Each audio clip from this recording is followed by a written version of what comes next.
was a California August in '82 when my mother gave birth to the Spam Tech crew. 13 years later had me looking at Linux. Programming made me stronger like Papa the Spinach. Now, people know that a DG carry weapons, but if that weapon is a nest you step in, we finish Contra with only one life. Finish Metal Gear 2 using only a knife, right? People might think that we're frontin', then they see all the noobs online that I'm putting. My rhymes flow just like my code, even though my source is owned by SCO. What about my Indian? I keep it low. See me on Gunbound, call me pro. I'm a certified legend, but I'm still your bro. This is a PSA, boy, the more you know. No. I'm a legend everywhere that I go, every distro, every Craigslist hoe pumping they fist, yo. Can't get enough of Whitey Cracker's jams, and they can't get enough of Whitey Cracker's spam. I'm a legend everywhere that I go, every distro, every Craigslist hoe pumping they fist, yo. Can't get enough of Whitey Cracker's jams, and they can't get enough of Whitey Cracker's spam. I said my heart's wide open, goatsy, and my windows min like Ho Chi. I'm just another nerd, but I rap about it. Shit talk on the net, then I laugh about it. I've been caught slipping like the Star Wars kid when I'm on eBay sniping a bid. Catch me on a webcam like Numa Numa. See me at the club and I'm rocking Puma. Another net legend if you see me yodel. Spit a little something that's anecdotal. Tell me about the time the E-Bombs world stole your chop like I stole your girl. Catch me on Gen May, not something awful. Low tax would ban me, raffle. I'm a certified legend, but I'm still your bro. This is a PSA, boy, the more you know. I'm a legend everywhere that I go, every distro, every Craigslist hoe pumping they fist, yo. Can't get enough of Whitey Cracker's jams, and they can't get enough of Whitey Cracker's spam. I'm a legend everywhere that I go, every distro, every Craigslist hoe pumping they fist, yo. Can't get enough of Whitey Cracker's jams, and they can't get enough of Whitey Cracker's spams. Yeah. I'm a legend everywhere that I go, every distro, every Craigslist hoe pumping they fist, yo. Can't get enough of Whitey Cracker's jams, and they can't get enough of Whitey Cracker's spam. I'm a legend everywhere that I go, every distro, every Craigslist hoe pumping they fist, yo. Can't get enough of Whitey Cracker's jams, and they can't get enough of Whitey Cracker's spams. Yeah.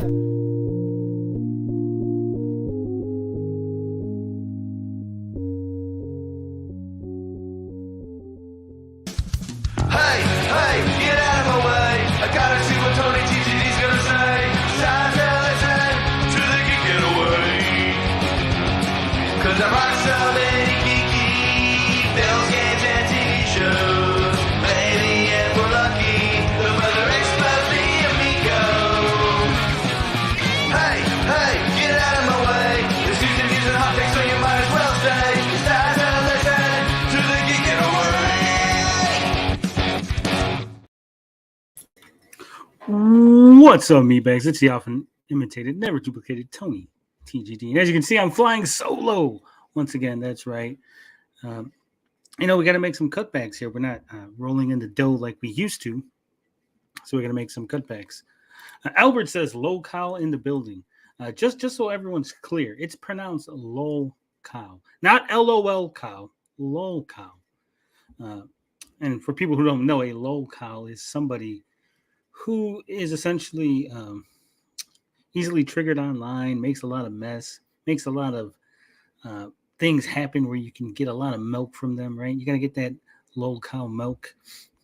It's an old term, an old internet term. And like I said, it's about someone who's insanely silly online, right? It's a nice way of putting it. Boogie2988, he's a low cow. Quartering is a low cow. LOL, yeah, that's what I'm saying. Solo unless I join. Milk for content. That's right. We're milking them for content. But not today, because we are going to be covering quite a bit of things. We're going to be covering Andy Warhol having a copyright claim against him. We talk about copyright on this channel quite a bit. So I thought this was an interesting case to go over because it involves Andy Warhol, famous painter, and a photograph in which he painted a picture to look identical to the photograph and how he got sued and the estate and everything. So, we'll go over that. We got to talk about The Little Mermaid. It's got its critic score up on here on Rotten Tomatoes. We got to talk about that. We got a review from NPR. Now, NPR is very left-leaning. I chose this review specifically because it is, like I said, a left-leaning website, and also the lady who is reviewing it is a African-American lady. So, they always complain, like, right, we don't want to hear what old white dudes have to say about movies not aimed at them. So we got a review from somebody in the demographic in which the Little Mermaid remake is trying to reach. So I think that would be interesting. Also, we got to talk about the Oakland A's broadcaster. He said something on air a little while back, and he's getting fired for it. I want to hear your take on it. We're going to play the clip. You let me know what you think. You think that he should have got fired? Was it an accident? What's going on? Hopefully, YouTube does not demonetize us over that. And of course, per the headline of this episode, we're going to talk about James Gunn and how he's fed up with all your bullshit. Myself in Comics says scores really shouldn't matter anymore. They really shouldn't. But I think that's a lizard. Want his nerd accolades to be known? Or is that a sloth? Oh, that's a sloth. It's hard to see. But we got a lot of people here. We got 56K Warning, Noah Jetty, of course, Albert Menendez, and myself in Comics, and Carla Acosta. What's up? Interesting group of people. But I guess we'll just get right to it. Now, I'm not going to show you the picture right off the bat. We're going to go over the case. We're going to read the article. And then at the end, I'm going to show you the pictures. We'll see what you guys think. All right. So this is Supreme Court rules against Warhol, Goldsmith, Prince. In the never-ending Warhol, Goldsmith, Prince photo case, the Supreme Court ruled in favor of the photographer. The judges decided that Andy Warhol violated Lynn Goldsmith's copyright when he made his famous Prince series and rejected the argument that Warhol's work was different enough to be considered fair use. All right, let's get into the backstory. Back in 1981, photographer Lynn Goldsmith captured the iconic image of Prince. Fast forward 3 years, Andy Warhol used this photo as the basis for creating a series of new pieces, claiming he drew, quote, inspiration from the original image. You be the judge. 30 years later, the photographer claimed that Warhol crossed the line of infringing upon her original creation, and the legal saga began. But it was not with her lawsuit. No. So the lady who's saying that her photograph was infringed upon, she's not even the one who brought the lawsuit against. No. As Goldsmith told the New York Daily News at the time, Warhol didn't only draw inspiration from her work, but it was downright copyright infringement. Consequently, the estate of Andy Warhol took legal action against the photographer in 2017. That's right. Andy Warhol, he's being accused of infringing on the copyright, but his estate actually sued the photographer in like a preemptive move. They launched a preemptive strike and sued the photographer to preemptively safeguard against any potential future legal disputes she might raise. Although Warhol often used photographs taken by others as inspiration for his portraits, Warhol's works were entirely new creations, the estate attorney Luke Nickus argued. As would be plain to any reasonable observer, each portrait in Warhol's Prince series fundamentally transformed the visual aesthetic and meaning of the Prince publicity photograph. In March 2021, the estate lost a legal battle against Goldsmith. Judge Gerald E. Lynch said the Prince series, quote, retains the essential elements of the Goldsmith photograph without significantly adding to or altering those elements, end quote. Simply put, we can't classify it as transformative creation, which would fall under fair use. But wait, there's more. The U.S. Copyright Office weighed in late 2021. The case was scheduled for a hearing in October 2021, and the U.S. Copyright Office submitted an amicus brief ahead of it. It backed up the claim that the inspiration doesn't fall under fair use and is, in fact, copyright infringement. So there you go. I mean, he lost twice, but apparently, he didn't give up. Andy Warhol's estate really wants that money.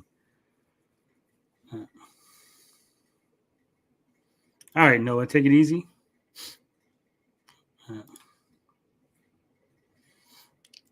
Any Amico news? On Wednesday, we'll be celebrating big Amico news on Wednesday with DJ Slopes. So make sure you're here Wednesday for the Amico news.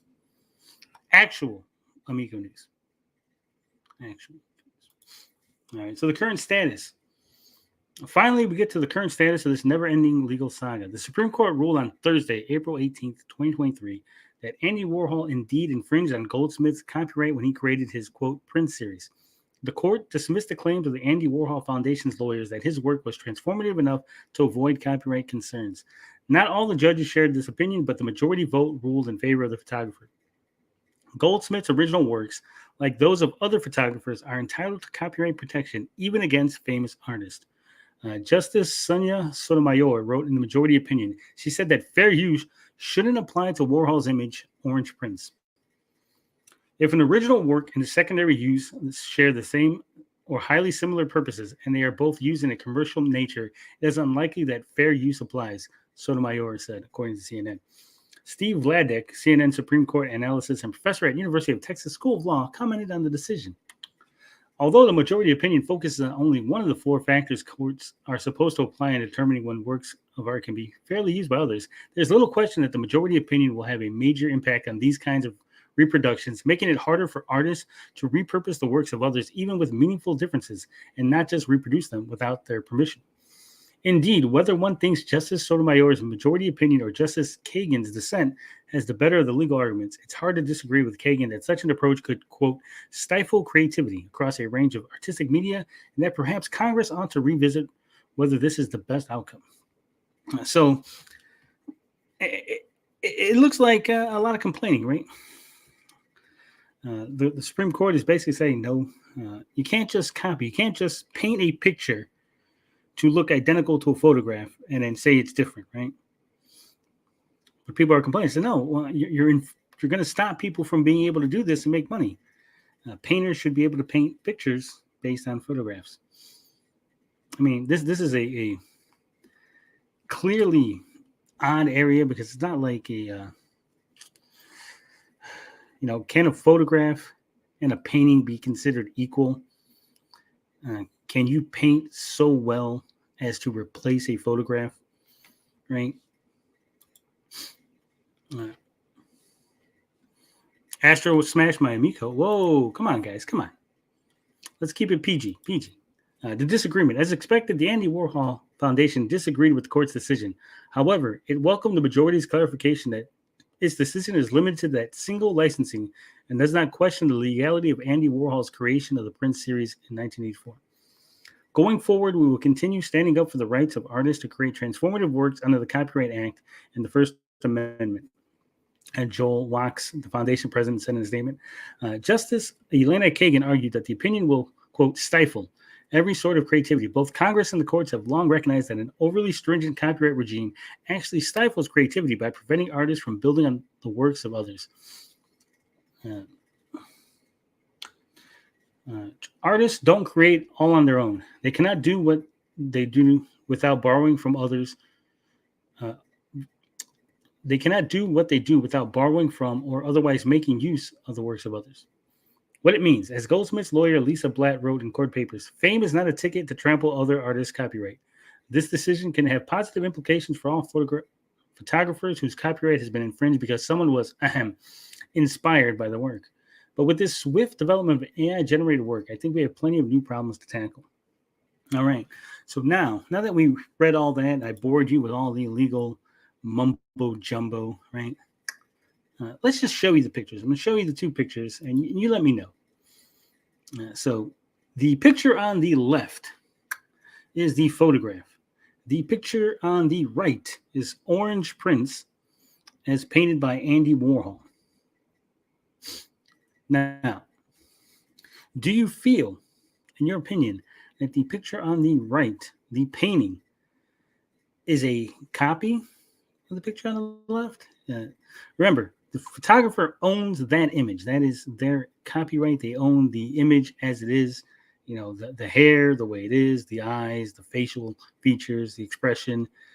Everything about this image on the left is owned in the copyright by the photographer for taking the picture. To me, it looks like he pretty much traced it, right? I mean, is Andy Warhol that good enough of an artist to do this freehand? Would that make a difference if he traced it or not? I don't know. Myself in Comics says, taking inspiration is the word. They actually create something new from just looking, not a copy. The Supreme Court disagrees. They say that this is a copy, and this infringes on the copyright. So this is the Obama art all over again. Things never change. Albert says, not the same. It's an original piece. I don't know. I'm split on this. I can see arguments for both, right? The thing of it is right. Did Andy Warhol actually need this image to draw Prince? Right? He probably could have drew Prince without the image as inspiration. So the fact that he's leaning so heavily on the image, I think that's where the problem is. Who is this person again? This is Prince in the photo. Prince. The Supreme Court wants to destroy the Constitution. I don't know about that. The Supreme Court is the one who has been upholding the Constitution as of late. Warhol was a tracer. That's what I'm saying. That's what it looks like. It looks.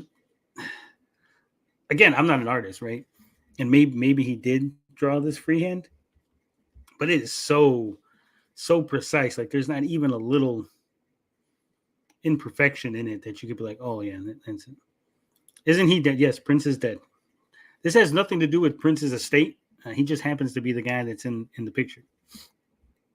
Like I said, you got the artist Goldsmith who took the photograph, and then Andy Warhol.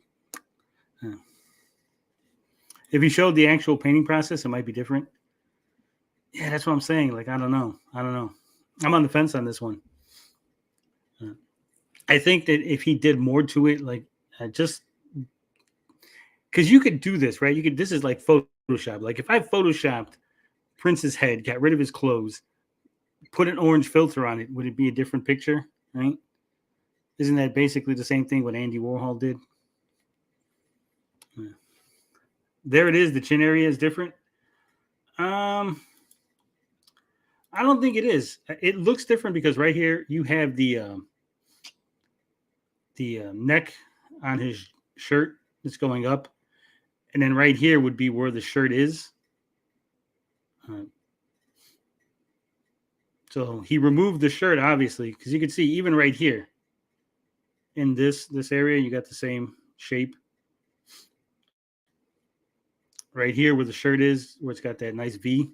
It's got that nice V over here. Right, the only area that's really different is, I would say, the hairline is a little different because you got these little extras here. You don't really got the extras on this. The nose is identical. Yeah, like I said, I'm on the fence. But if you're good, you'll be able to recreate photography. Yeah, I know. No, I see the shirt jawline is what I mean. I think it just looks that way because you're missing the stubble. There's more stubble, and you don't really have the little butt chin going on here. You don't got that because it's got no stubble. The mole. I don't know. Honestly, I can't say. Highlights are added as well. Yeah. Well, also they circled it to be helpful for us. Tracing is tracing. Yeah. Yeah. Well, he says he quote unquote took inspiration.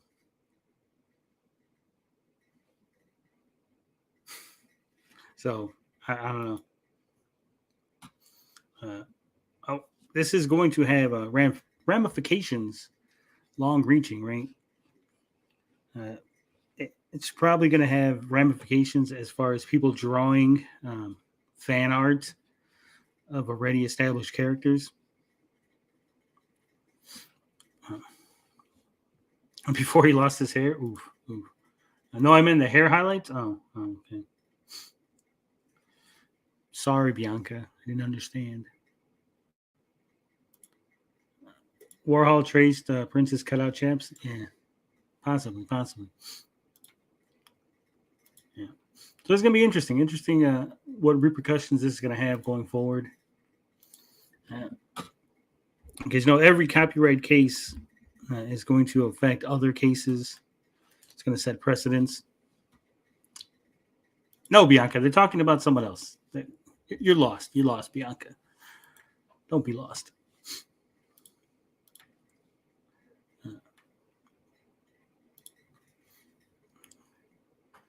I'm going to say Warhol was the NFT artist of his time. Oof. All right. We don't usually cover sports here, but I saw this and I thought, well, this is an interesting thing here. Right? So this was a live broadcast of a baseball game. Let's just hear what Glenn Cooper has to say. We had a phenomenal day today. Nigger League Museum and Arthur Bryant's Barbecue. So if you didn't catch that, let me rewind it again. He's talking about the busy day they had today. We had a phenomenal day today. Nigger League Museum and Arthur Bryant's Barbecue. Yeah. Lamau. Wait, what? Yeah, so he said that, right? He says that. He got fired. Today he got fired, which is why the story ran across my desk, because he got fired today. He did issue an apology for what he said. The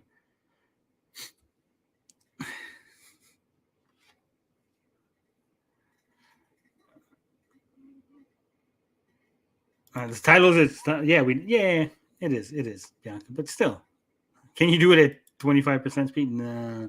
I'm not sure YouTube would like that. The question isn't whether or not what he said. He said what he said, right? We all heard it. Clear as day. The question is whether or not he meant it, whether or not it was, was it an accident?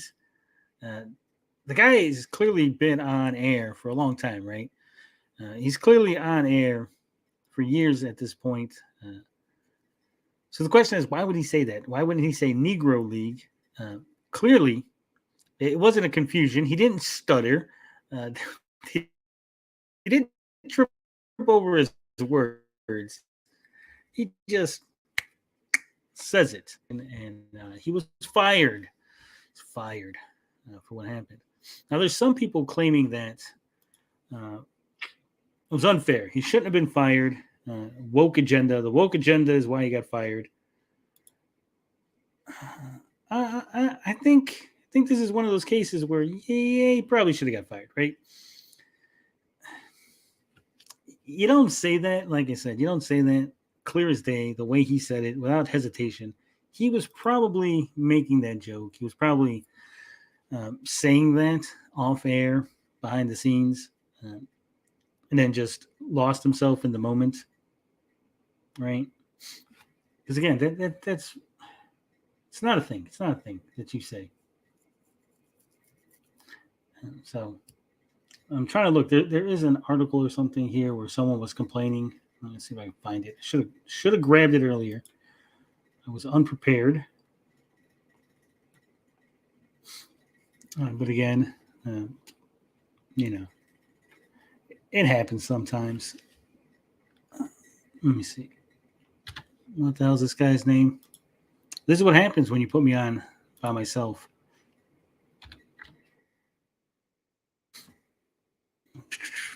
That's ESPN. That's not the one I wanted. Let's see.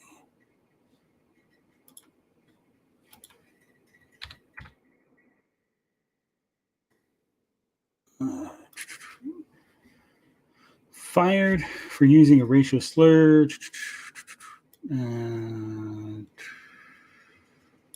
I know there was, I don't know if it was an article or a YouTube video from somebody who was basically bitching about this guy being fired.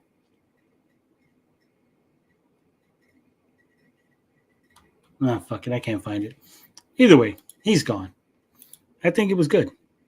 You think it slipped 56K? I think it slipped too, but not like slipped in the way of like he didn't know what he was saying. I think it slipped more like he said it before, and 56 says paid leave would have been better. I don't know. It feels to me, it feels definitely like that's a word he's comfortable with saying. Yeah, Bianca's right. Like, how do you accidentally say that, right? Play Highway to Hell. Johnson drops the N-bomb. Does he? No, I never noticed that. Yeah. So I thought that was interesting enough for us to take a look at it. Usually there's someone here to bounce off of everything, so it's not a lot of back and forth tonight. Not a lot of back and forth. We're going to run through this. We're going to be done in like an hour. We might have to look for articles. All right. Little Mermaid. I know you're all excited. You're all excited for the Littlest Mermaid. But it's got a 69% on the tomato meter.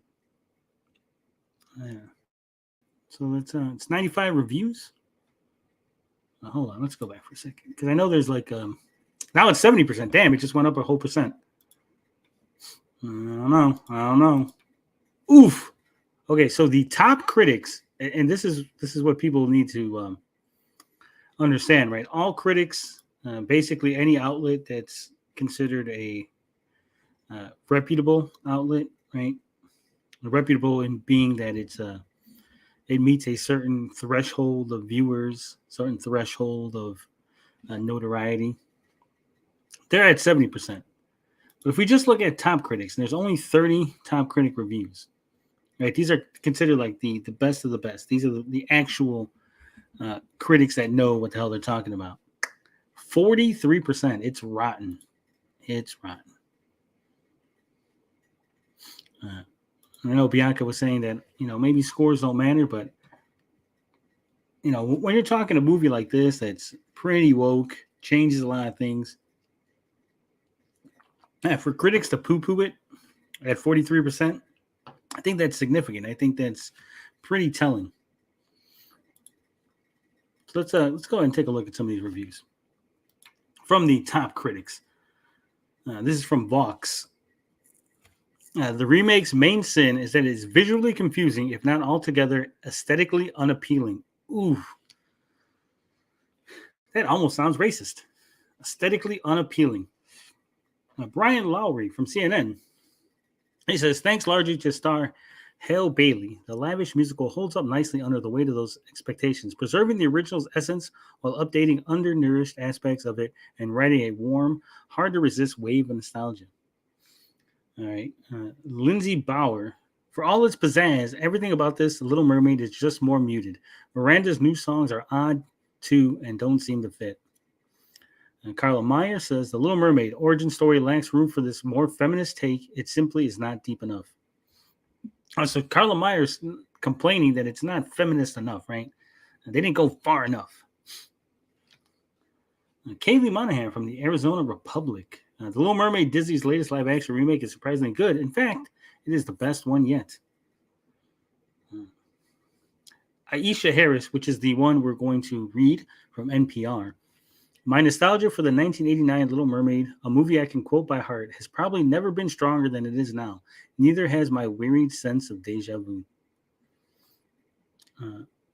Los Angeles Times. What's on screen too often feels like wan, second-rate imitation, and the few differences seem motivated less by spirit of imagination than one of joyless anxiety. Oof. Perry Nemiroff from YouTube. That's a top critic. Let's see if we can find anybody here. New York Post. Despite real actors, CGI, and the brand new material, Mermaid is the studio's latest flesh and blood cash grab that's more lifeless than far better two-dimensional painted drawings. Ouch. Heard the movie was actually brighter than the trailers. I heard that too.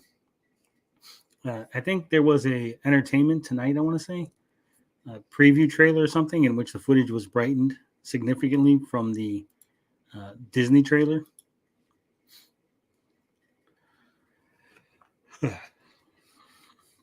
Leigh Monson from the AV Club. Its most iconic moments are borrowed and copied wholesale, serving as little more than a reminder of simpler days watching clamshell VHS tapes released from Disney's vault. Maybe that's enough for some people, but maybe, like Ariel, we should want more. Now, Barry Hertz, a thoroughly pointless cash grab of a thing, this new Little Mermaid is one of the most uninspired films to slither out of Disney since the company started raiding its own vault. Angela Jade Bastian from the New York Magazine /Vulture. As the studio has done with other live-action remakes, Disney betrays its own lack of imagination and an essential misreading of what made its original children's fare such a joy to audiences in the first place. It definitely sounds like this movie is going to have quite a lot of problems. The audiences might actually poo-poo this one. All right. Let's go over to the NPR review.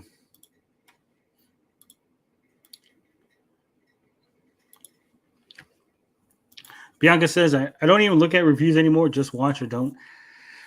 I never really worried about reviews, right? I've always questioned why people care what other people think about things. But they do, right? They do. Metacritic, Rotten Tomatoes, all the review shows, hell, this show.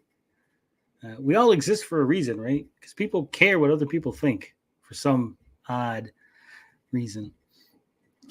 So, in that spirit, we're going to read the NPR review and see what they have to say about The Little Mermaid. But you just read the bad reviews? Yeah, I did. Because it was rotten, right? There was more bad reviews than good reviews. I was just reading the top critics' rottens. I want to see what they were saying. What made it bad? Where's the Amico news at? Wednesday, Justy.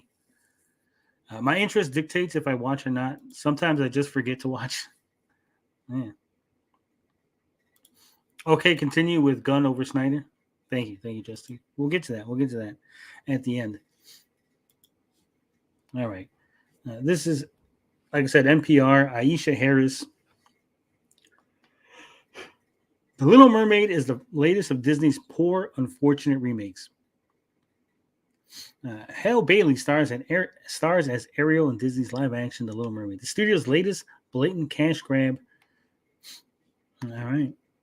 Search for The Little Mermaid side by side, and you'll land upon several user-created videos drawing visual comparisons between Disney's 1989 hand-drawn animated hit and the trailer for the new star-studded live-action remake directed by Rob Marshall. Many of the shots, Ariel breaching the water surface while dramatically tossing her long red locks behind her for one, are so eerily similar in composition that they almost present as carbon copies.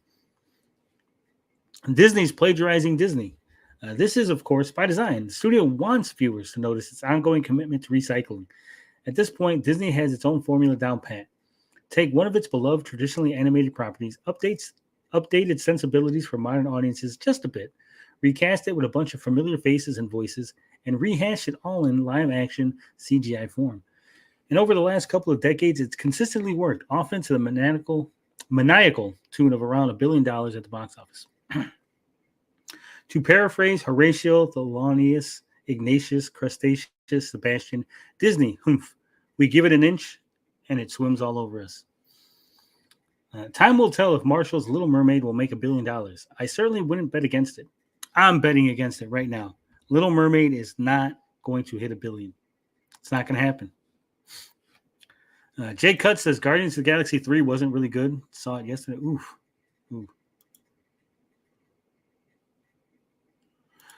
Myself in comics, I heard it was 70. Did it already change? No, it's 70 for all critics. All critics is 70. For just the top critics, it's 43. So the critics that are like a bunch of nobodies trying to get Disney's attention, they gave it all good, glowing reviews. But the critics that actually have jobs at major publications, they all gave it shitty reviews. Or at least the majority of them did.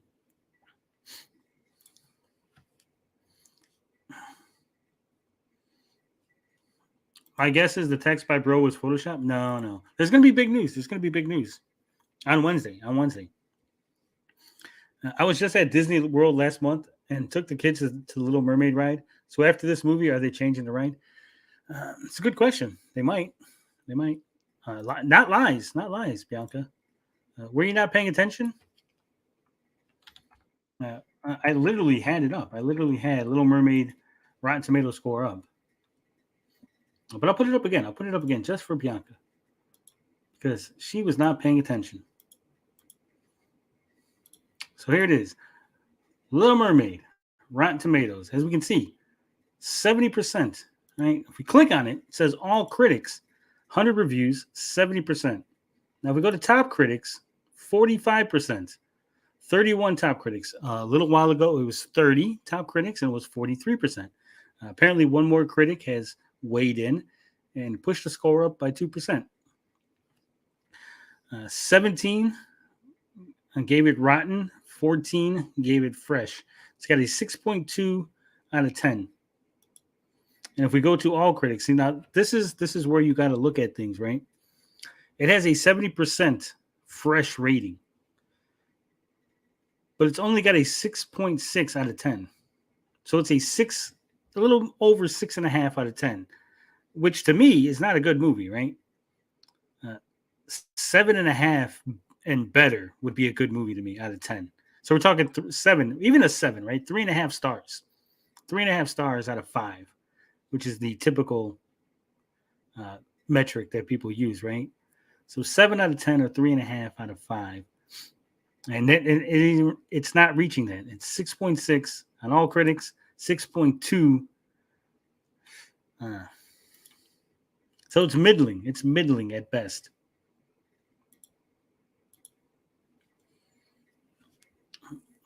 Don't be confused. It's not that hard. It's not that hard. I wasn't talking. Well, I'm confused now, Bianca. That's rude to say stuff like that. Just because they like it doesn't mean they're getting Disney's attention. Just because they didn't like it doesn't mean they're correct. It's all opinion. No, but what I'm saying is, all critics include, like I said, it includes a bunch of nobody people, right? At smaller venues, at smaller outlets. The serious critics are what are considered the top critics. Critics score is wrong. Look at the Mario movie. They dumped on it, and my kids love it. Yeah, but, Mario movie, is Mario movie actually a fantastical movie? Is it great? Is it cinema? Or is it just a stupid kids movie, right? Are we going to talk about the shitty reviews for the new Indiana Jones? Oh, we can. But let's get back to the NPR.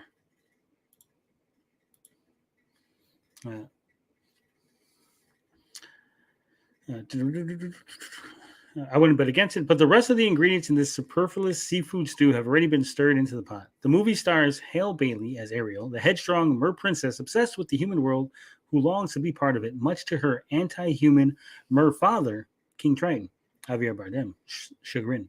So when she falls in love with the handsomely bland human prince Eric, Jonah Howard King, she makes a deal with Ursula, Melissa McCarthy, the slinky sea witch, and trades in her voice to become human herself. But there's a catch. The twist, there's an extra twist. A mute Ariel must woo Eric enough to grant her a kiss of true love within 3 days, or else she'll be back under the sea and under Ursula's control. In a tweak from the original movie, spoiler alert, Ursula slips a Mickey in the Ariel's spell that makes it so she's unable to remember needing that kiss. I, for one, did not have Ursula 2.0 being even more dastardlier on my Disney live-action reheats bingo card. With the help of her faithful animal sidekicks, Flounder, Jacob Tremblay, Sebastian, David Diggs, who made the baffling choice to keep the faux Caribbean-ish patois, and Aquafina, who thankfully no longer has the black scent, Ariel ultimately gets her man, her voice, and her father on her side. The primary function of this cynical exercise is to induce in viewers a warped combination of nostalgia and deja vu. So as such, there are only 2 ways to measure its merit. The first is to stack it up against its peers. In this case, The Little Mermaid 2.0 is not oppressively atrocious in the way Aladdin 2.0 and Pinocchio 2.0 are. Like the decent Beauty and the Beast 2.0, there are a handful of moments and performances or two that manage to stand out amid the cacophony of uncanny, deadening CGI. McCarthy's Ursula feels both akin to Pat Carroll's indelible voice performance in the original, and certain moments stand on its own, especially during the perfect villain song, poor unfortunate souls. She looks weird. I'm not gonna lie. I don't like what they did with her face. Her face looks weird. I don't know if Melissa McCarthy lost weight or something, but Ursula was more round, had more jowls. Right?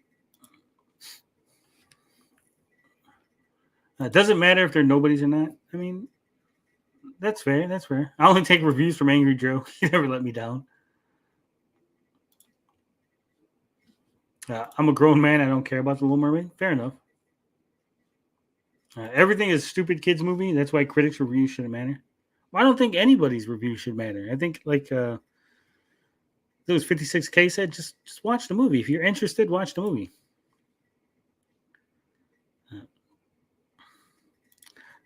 Tony, you need to use MS Edge browser. It has a great highlight feature. I think I have that. I don't know what the feature is. No woman wants to add more jowls. I know they don't, but I'm just saying. In the original, Ursula's face was more round.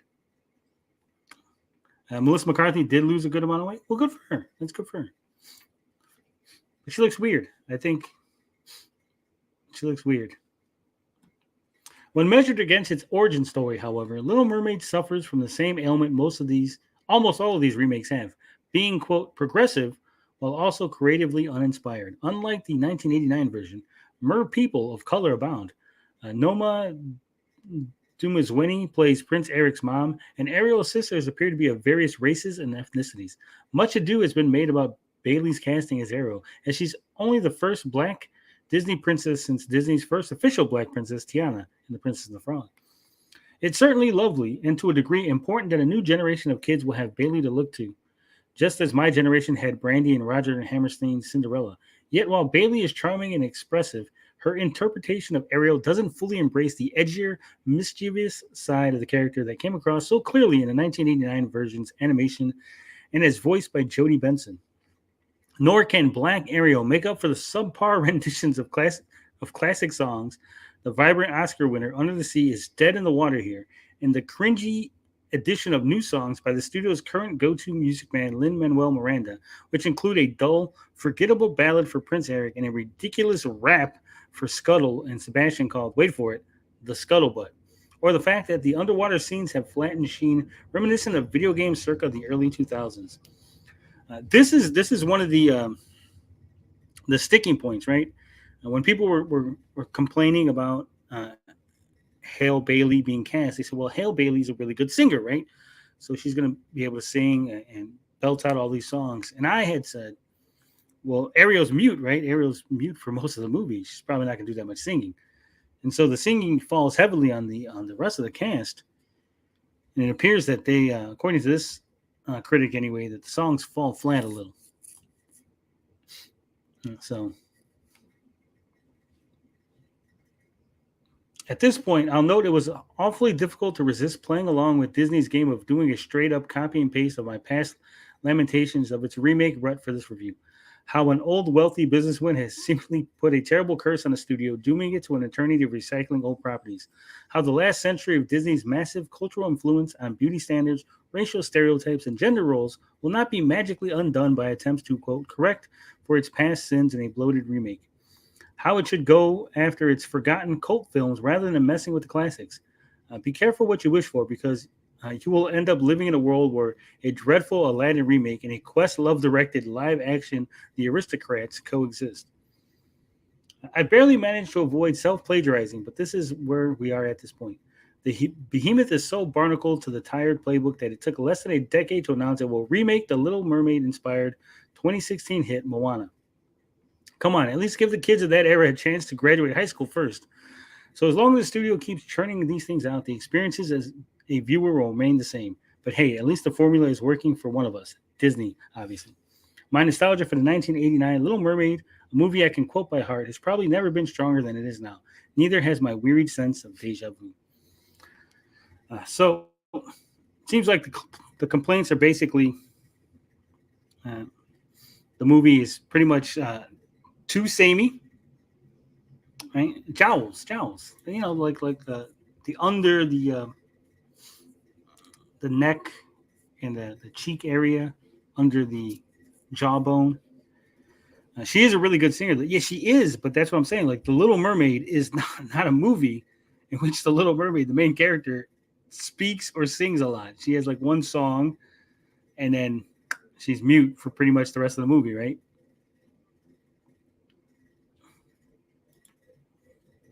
Edgier. Yeah. Well, that's what, she's a little mischievous. She's a little edgier. She's not like she doesn't listen to the dad, right? She doesn't listen to King Triton. She's like a little bad girl. She's like, yeah, I'll do what I want, Dad. Cleanse our palate with the creator trailer talk. Tony reading this long article, not doing any good to spark my interest in watching the remake. Yeah, it didn't spark my interest in watching the remake either. But I thought it was interesting, right? Because again, like I said, the point of reading that particular review was because this is being aimed at that demographic, right? We're always told that, the reviewer, the critic of a certain demographic shouldn't be reviewing things that are not aimed at demographic, right? So I went and got a review from a progressive left-wing female of African-American descent, and she's not happy with the remake. So I think that pretty much should tell you everything you need to know. All right, let's see. What are the Indiana Jones? Oof. Under the jaw. Under the jaw. All right. So let's take a look at Indiana Jones and the Dial of Destiny. Man, you thought that was bad. We got 47%. This is all critics. 5.8 out of 10. Top critics, even lower. 36%. 5.4.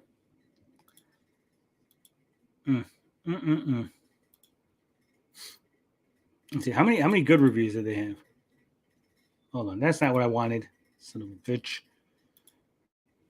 All right, it's got 17 fresh reviews. So now let's see what they have to say about the Dial of Destiny here. See, look at Polygon is not a top critic, and I agree. Polygon is shit. All right. Ruben Peralta says, an adventure that, despite stripping itself of all fan service air, feels simulated and forced.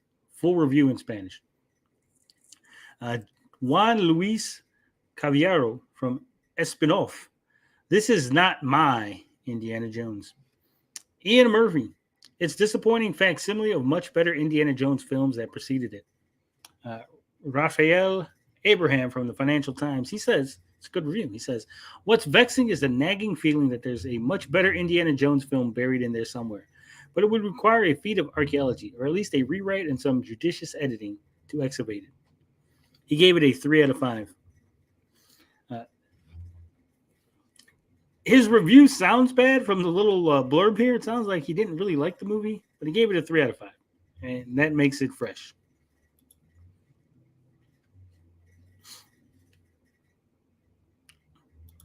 You Super J, audiences at Cannes were not cheering for anything and loudly whispering during the movie. Damn.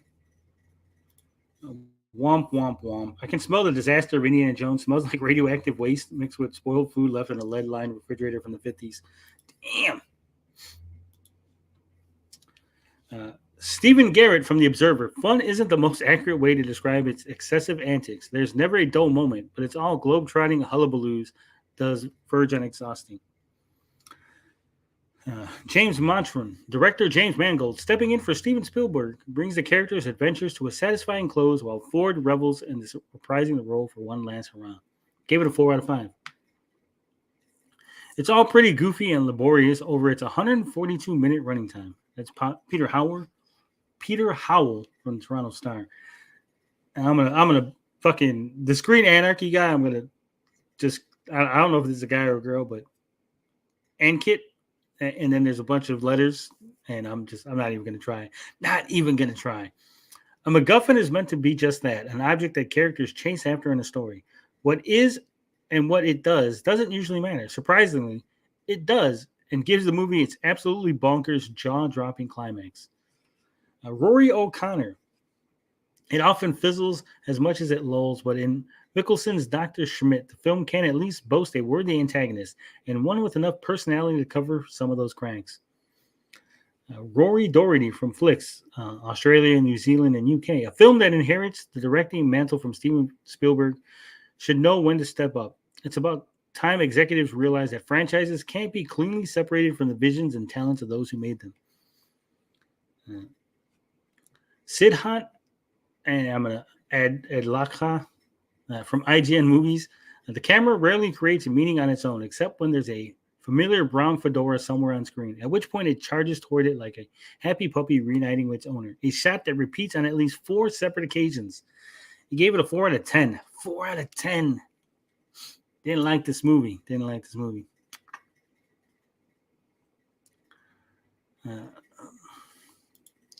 The script was copied and pasted together like a choose your own adventure, and they still had to rewrite the end of the film. Damn. It counts as a sort of compliment to say that James Mangold's film, until a gleefully absurd ending, plays like just another episode in a creaky, unpretentious romp. Jason Gorber, fine fan fiction employing much of what makes this character so special, play out in new ways while very much embracing the past. When it works, it's excellent. When it doesn't, you still revel in companionship of old friends.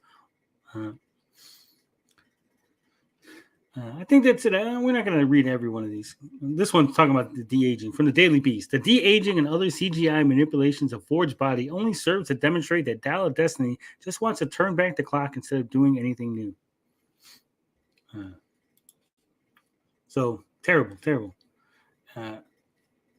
If you were worried about The Little Mermaid based on the reviews, man, we're gonna have some problems with Indiana Jones. Yeah, some problems.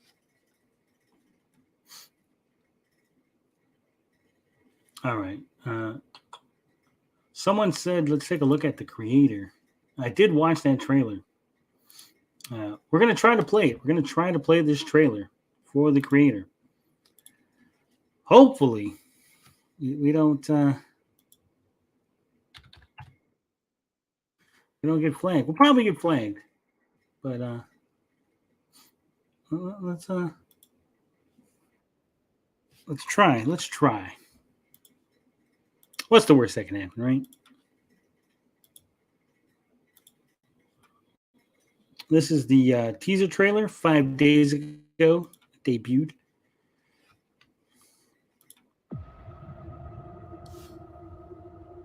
What's heaven? It's a peaceful place in the sky. Are you going to heaven? No. We're probably that. I swear to God, I hate trailers. Stop using music in trailers. At least use like unknown artists. Or create your own music. It makes it harder for me to play these shit. Why not? You gotta be a good person to go to heaven.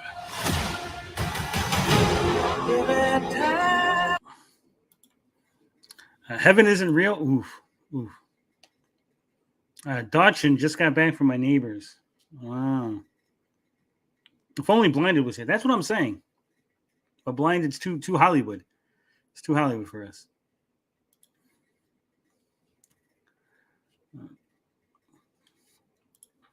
10 years ago today, the artificial intelligence created to protect us detonated a nuclear warhead in Los Angeles.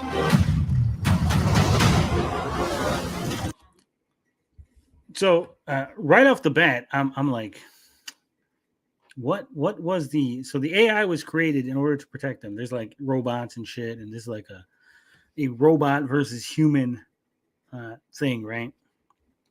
But I'm like, what the hell was the AI created to protect them from, right?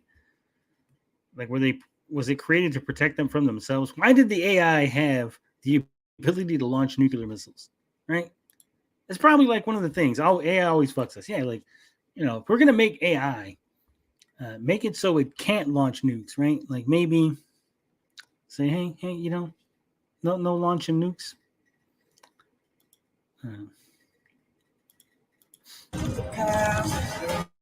As long as AI is a threat,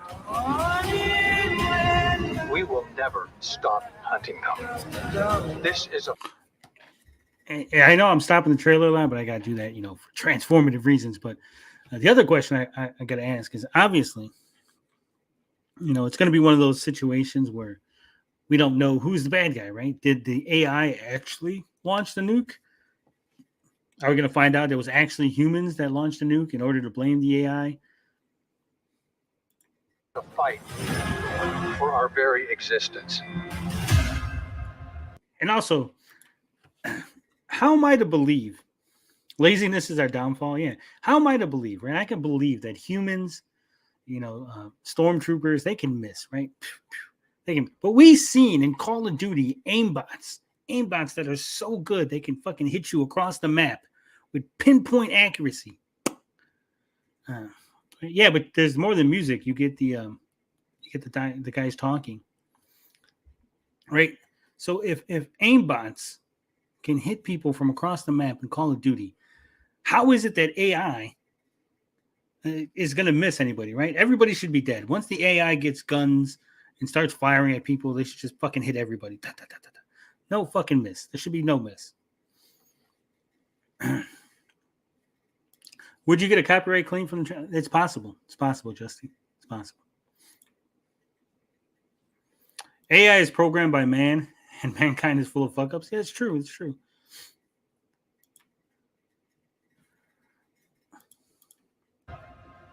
Whatever's in there, they're sure worried about someone getting in. Yeah, they're getting out.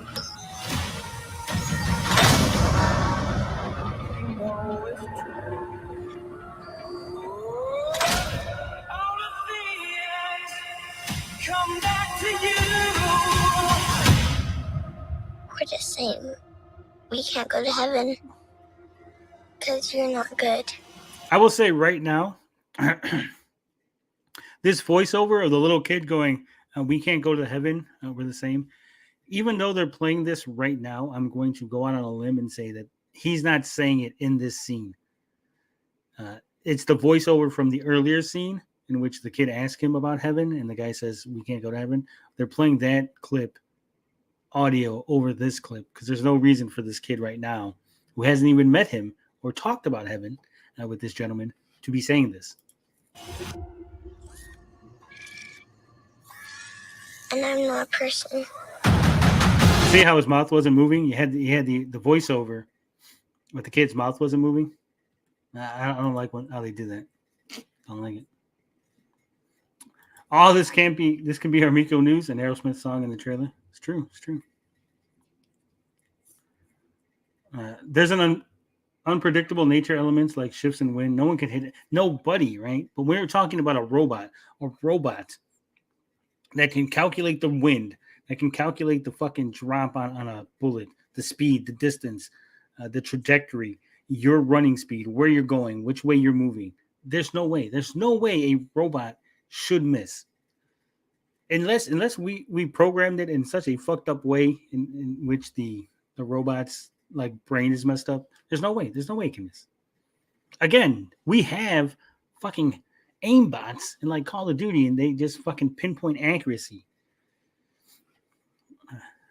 I'm so hyped for this. I'm not even bothered by Tony being Tony. I'm hyped for this too. It looks good.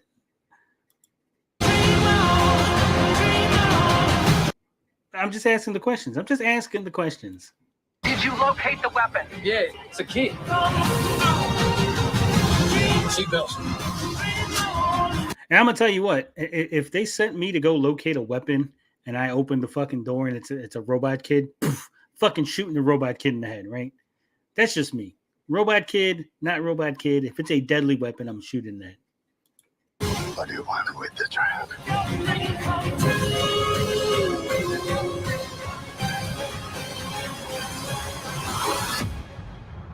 We are this close to winning the war. Execute her, or we go extinct.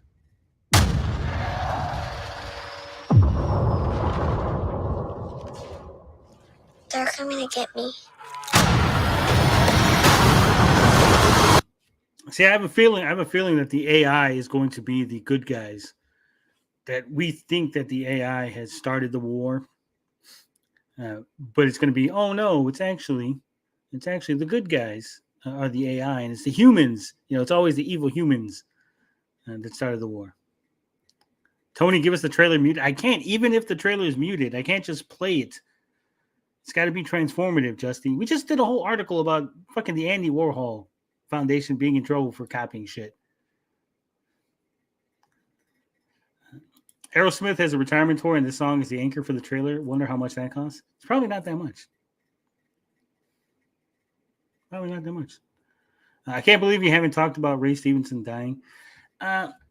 It sucks that he died. I'm not one of these people that like does these big tributes or like we're going to dedicate the show to Ray Stevenson, right? It sucks that he's dead. Yeah, he was a good actor. I like Ray Stevenson. I liked his portrayal of Punisher, even though the majority of people didn't like it at the time. I know a lot of people are going to come out and be like, oh man, Ray Stevenson was so good as Punisher. You guys really didn't like it when it came out, right? Let's not fucking lie. But I thought it was good. He's also in Thor. I believe he plays Hogan. No, not Hogan. Volstagg. Plays the fat guy. But either way, I like Ray Stevenson. But I'm not the kind of person. I'm not someone who dedicates shows to people or like does a whole tribute or gets on a soapbox. And people die. It's sad. It sucks. But life goes on. And yeah, hopefully I alienated enough of you guys with that. You Super J's right. Fuck robots putting kids' faces on their evil robot skulls. Yeah, exactly. Not just that, right? Like we understand that it's wrong. Like when we fight people in other countries, like, oh man, the Iraqis have moved military equipment into a school, so we can't bomb their military equipment because it will kill a bunch of kids, right? We understand that. And we like, oh, that's fucked up. But when a robot puts a kid's face on a terrifying weapon, we're just like, oh my God, it's a kid. Sci-fi coming back. If this movie does well, District 9 sequel might be greenlit. District 9 sequel needs to hurry up already. I've been waiting way too long for that. That movie was good. Has anyone watched Westworld? I have not. Existential question. If AI did take over, what would they see humans' purpose as being? We've existed for millennia and haven't answered that question. I mean, they would see us as a virus, a disease that needs to be wiped out. Just watch The Matrix, right? Yeah. Like 56 Jade, The Matrix, right? Yeah, exactly.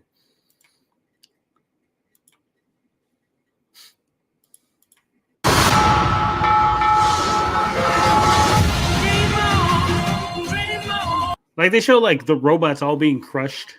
Like some of the robots have faces, right? Now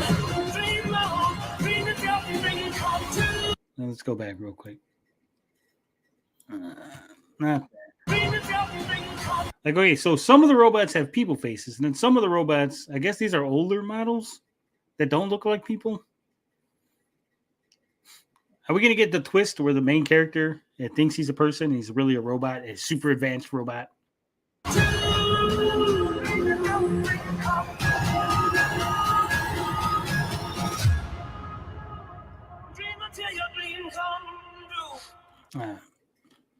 So the movie title is also weird. The Creator,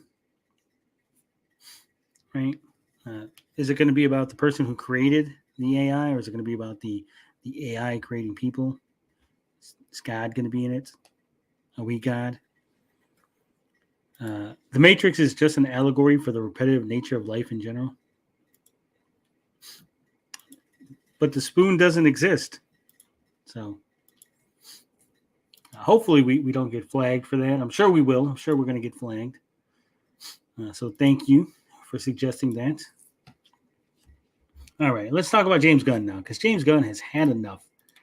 And I've almost had enough of boring you with my hour-long show. So this is James Gunn's official Twitter account. He says, I'm getting barraged with bullshit DC rumors this morning. I'll just reiterate the general rule not to believe anything unless it comes from me or Peter. But unless it's especially egregious, I'm going to slow down on calling shit out. Sorry, I know it's one of my favorite traditions. There are 3 reasons for this. 1, some people are making up lies to get attention from me or to get clicks, and I don't want to encourage that. 2, I've read 100 rumors this morning. One of them is half true. So I don't want to be used as a way for people to throw nonsense at the wall until something sticks. And number 3, I'm storyboarding Superman Legacy and don't have time. Have a great day. And then he put a merman. He's storyboarding Superman Legacy, and then he put a merman. He could have put any emoji. I'm gonna go out on a limb. Aquaman is gonna be in Superman Legacy. We cracked the code. Cracked the code, gentlemen. Gunn letting go Superman. 1 point for Snyder. Oh. So James Gunn is fed up. He's tired of this. And I think if you go back in the library of videos we made, when we first talked about James Gunn debunking things, I said this was going to happen, right? I said if James Gunn goes out there and starts debunking shit, people are just going to start making things up in order to see if James Gunn doesn't debunk it, then it must be true, right? Well, this is true because he didn't debunk it. And now we're at that point. We're at the point where James Gunn's like, dude, stop, right? Like just I can't do this no more. Just stop making shit up. How the fuck are they keeping Ezra Miller as Flash? I don't want to watch that scum and anything. Well, they're not necessarily keeping him, Jay. The movie hasn't come out yet. They basically can't shit on Ezra Miller until after the Flash debuts. Right? Once the Flash is out in theaters and people have watched it, they can cut ties with Ezra Miller. But right now, they want to make it look like there's nothing wrong with the movie. He's good. Hey, there's no problems. Oh, full steam ahead. Would James Gunn carry over his style like he has done with Guardians? Hope not. That's what they're banking on, right? I know Justy's not a big fan, I guess, of Guardians, but a lot of people like Guardians. They consider the Guardians some of the best movies. So James Gunn was being courted at one point to take over from Kevin Feige. Right? So DC is basically like, we want that. We want that James Gunn energy. They love James Gunn's Peacemaker. So they want that to carry over. Right? So if you don't like James Gunn's style, you're not going to like the new DCU. I can just say that right now. If you're not a fan of the James Gunn playbook, you're not going to have a good time. You're not going to have a good time.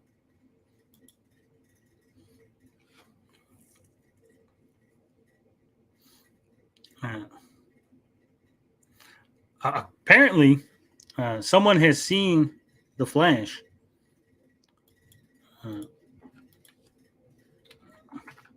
Hold on. Let me pull this tweet up.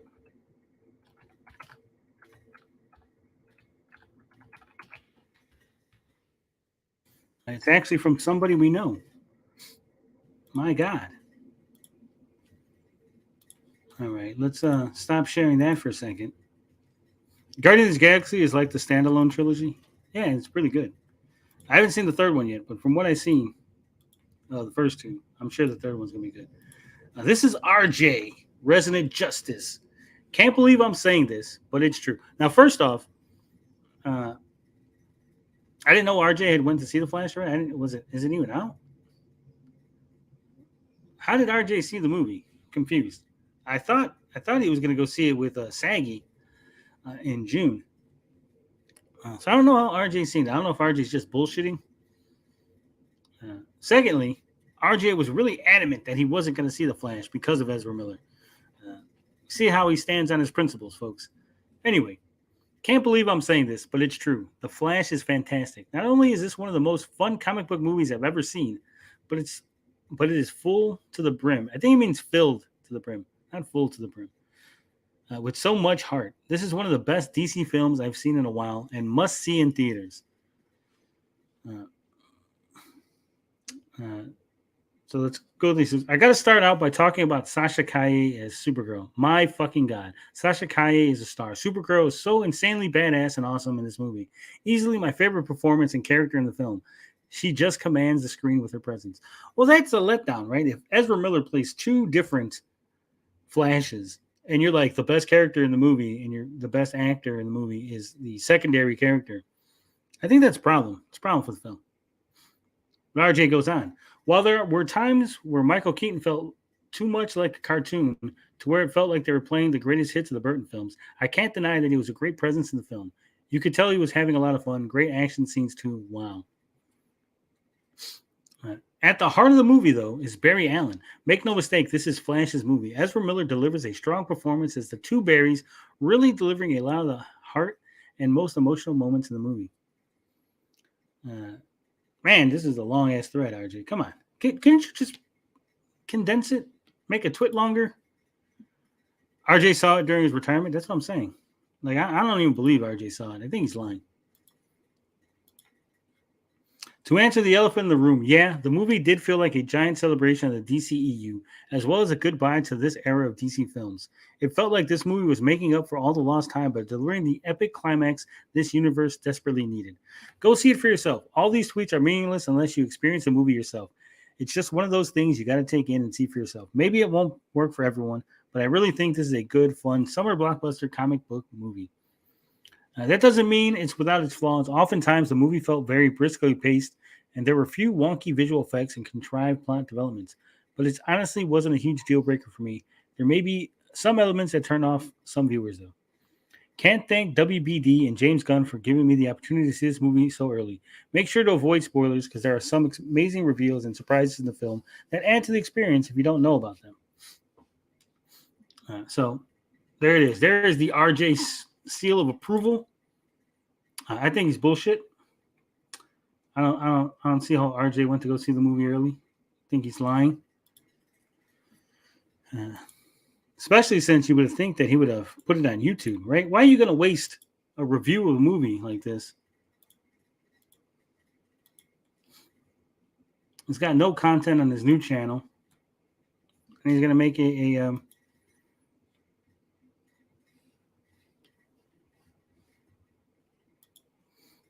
going to make a twit longer.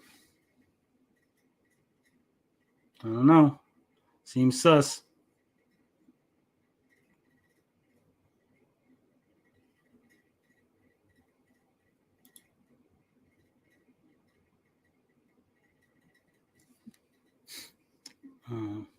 I don't know. I'm still on the fence. I'm not really sold. RJ has the same source as Tony's Amico source. Blue shit. RJ, my guy, just put a link to a YouTube video. That's what I'm saying. RJ bought a blue check mark. Yeah. Is this live stream real or is it 50 feet deep? I don't know what it is. It's just me. Just me. Took longer to tweet that. That's what I'm saying. It feels weird that he would put a review up. If he saw it early, I would expect there to be an embargo, right? No review embargo on RJ or nothing. So why not just make a video? That's prime content, right? That's 100% like, hey, nobody else has got a review of the Flash up. Why wouldn't he put it? So I don't know. I'm gonna put this with a grain of salt. I think RJ's trolling at this point. He likes to rile up the Snyder folk. So, I don't know.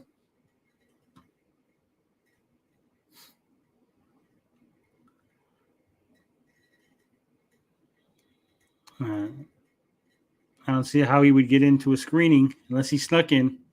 But if you know RJ, he's not really the sneaking type.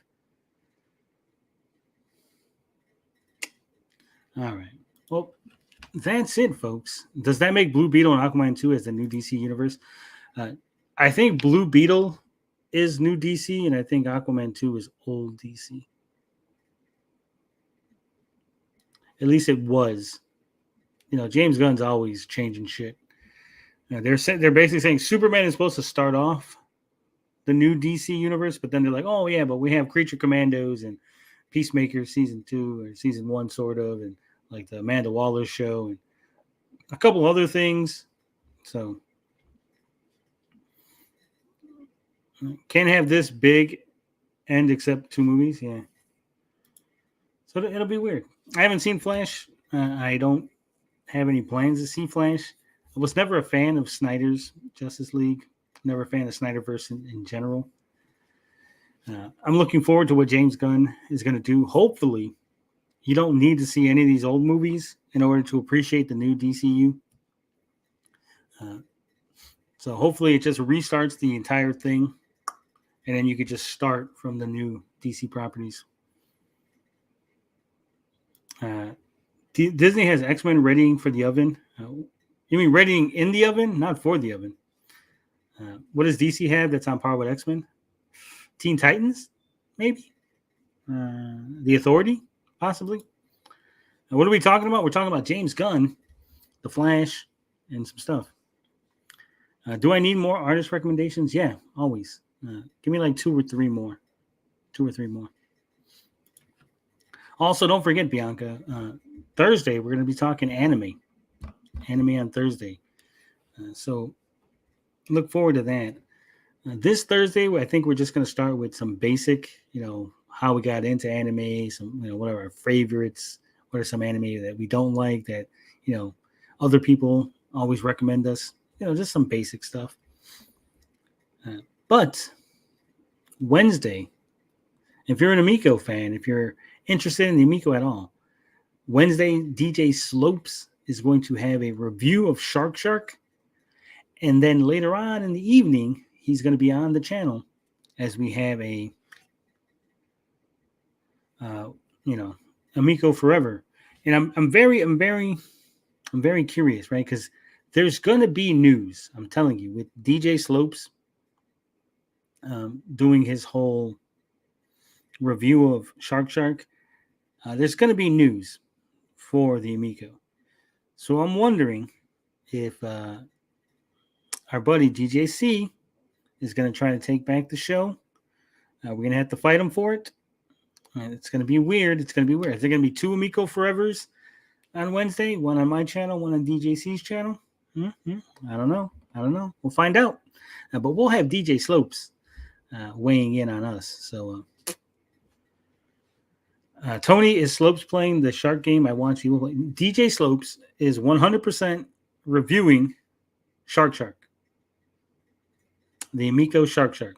This is not a fake review. I can say that. It's not fake. It's not a joke. It's not an April Fool's thing. It is legitimate. So look forward to that. Anime better than anything Marvel or DC has put out in a long time. I don't know. Everyone says that, right? I'm getting sick of this argument. I'm getting sick of this manga is so much better than comic books, right? Sure, maybe the top manga is better than comic books, but there's a lot of shitty manga too, right? Just because there's a lot of shitty comic books right now doesn't mean that all manga is good, right? Just go, oh, look, this One Piece is selling fantastic, or Demon Slayer is selling really good. Then you go, well, look at all these other 100 mangas that sell like shit, right? So, yeah, the whole idea that even anime, right? Like, yeah, there's like 1 or 2 really good ones that stand out, but there's a whole bunch of shit, right? It's not all great. Not all anime is great. Not all manga is great. So we need to really stop this argument that like fucking manga and anime is better than Western animation and Western comic books. Because some of them are, some of them aren't. I can't reveal any of that. I can't reveal it. Geek Getaway, Amico Forever Wolfpack and Amico Forever Black and White, just like the NWO. Yeah. See, Bianca knows. Finding good manga is just as hard as finding good comics. And the only thing that I would give manga the sort of edge over comics is manga is really good at telling you what genre it is, right? Like comic books are like, yeah, it's a superhero comic. They're all fucking superhero comics, right? Where manga has more like, yeah, it's a slice of life. It's fucking harem. It's fucking detective story. It's cowboy manga, right? It's fucking adventure. It's a superhero manga. It's weeb shit. I'll watch weeb shit, but I'm not reading it unless it's horror. Yeah, that's fair. American comics can barely get 4 issues out in a year. Well, yeah, because they don't like slave drive. You got to realize, like Weekly Shonen Jump. Could you imagine weekly? They're like fucking slave drivers over there, like fucking honor your ancestors and crank out like 300 pages of manga by the end of the month. It's crazy. It's crazy. All right. But anyway, that's all we got. We would have went longer. No one hopped on. That's all right. I'm willing to do this by myself every day, and that's what it takes. All right, see you for wrestling tomorrow. That's right, wrestling tomorrow. I'm gonna have images. We're gonna try to actually do some images to go along with our talking. Now, you missed everything, Beefy. We're ready to close shop.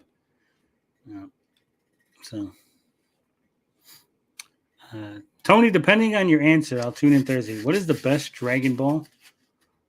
If you say GT, I'm unfollowing you. Well, it's definitely not GT, right? I like the original Dragon Ball. It's more whimsical, right? The original Dragon Ball is more whimsical. All right. Keep pushing if you're doing so. Yeah, that's what I'm saying. I got to do what I got to do. Bianca says, so let me tell you something about manga. It comes out on a magazine first before it comes out as a book. Once all the chapters for a volume finish in the magazine, then it becomes a manga. Well, yes, but no. I mean, it's still a manga technically in the magazine, right? So yeah, I would put the original Dragon Ball, then Dragon Ball Z, and then GT. GT is like a distant third. Yes, the original is my favorite. Okay, see you Thursday. All right. Give you needed practice to be the Frog King? Yes, it does. Yes, it does. The hard part about doing solo, at least for me, right, because I'm working 10 hours. My work has put on a restriction on us using our phones. So I'm not able to use my phone to read articles or look up things. So I got to come home, do everything, eat, spend some time with the family, and try to get everything ready before showtime. And I don't really have a lot of talking points, right? I'm just making it up on the fly, basically. The magazine is full of one chapters from other stories, so no, it's not. But it is like one chapter is still it's still a manga. A manga doesn't mean a fucking like whole book. It's like saying like if you put comic strips, there's still comics in the newspaper, right? Even if they're comic strips, it's like 4 fucking panels. It's still a comic, right? It's still a manga.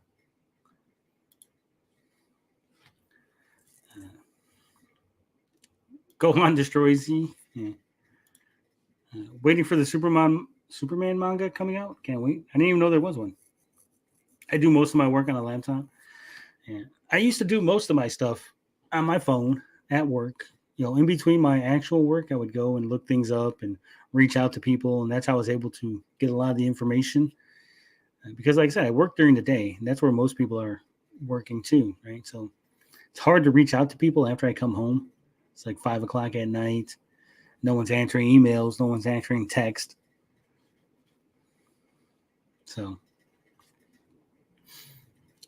hopefully my job pulls back on that and we go back to the way it was.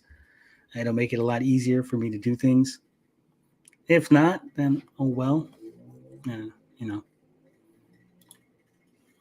There's manga in the magazines, yes, but it's a magazine advertising and considered a magazine. I mean, it is a magazine, but I mean, all I'm saying is manga is just comic, right?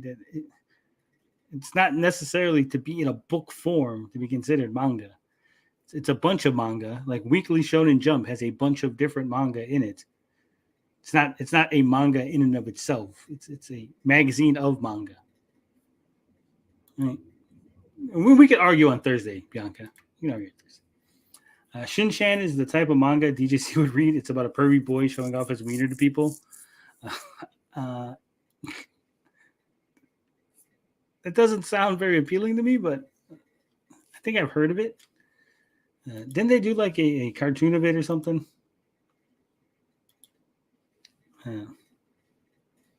So, all right. Take it easy, folks. I'll see you tomorrow for wrestling. As always, love, peace, booty grease. I'm out this bitch.